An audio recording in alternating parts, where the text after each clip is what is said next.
Drone ও ক্ষেপণাস্ত্র হামলার পাশাপাশি এবার পাকিস্তানের সাইবার অ্যাটাকের ফাঁদে পড়েছে ভারতের শত শত ওয়েবসাইট।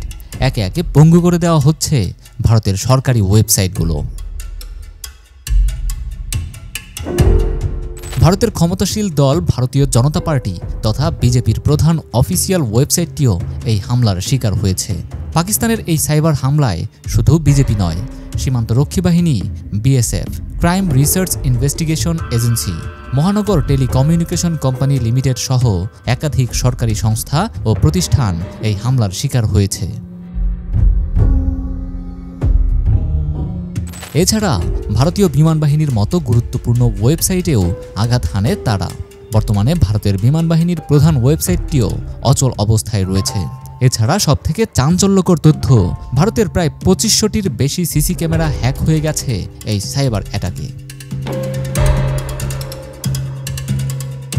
অপারেশন বুনিয়ান উন মারসুস এর অংশ হিসেবে একই সঙ্গে সাইবার হামলা ও ক্ষেপণাস্ত্র হামলা চালিয়েছে পাকিস্তান।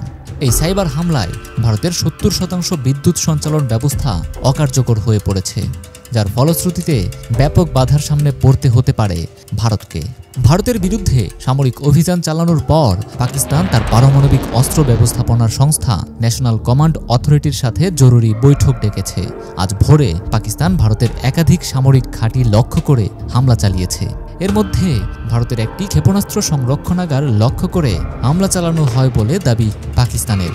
দিন যতই এগোচ্ছে ভারত পাকিস্তান সংঘাত ততই ফুল ফেজড ওয়ারের দিকেই পা বাড়াচ্ছে। বিশ্লেষকরা বলছেন, পারমাণবিক শক্তিধর দুই দেশের মাঝে ফুল ফেজড যুদ্ধ হলে শান্তিতে থাকতে পারবে না কেউ। তাই যত দ্রুত সম্ভব আলোচনার টেবিলে বসে এটার সমাধান দরকার। নূরে আল জুবায়েদ, বাংলাদেশের খবর।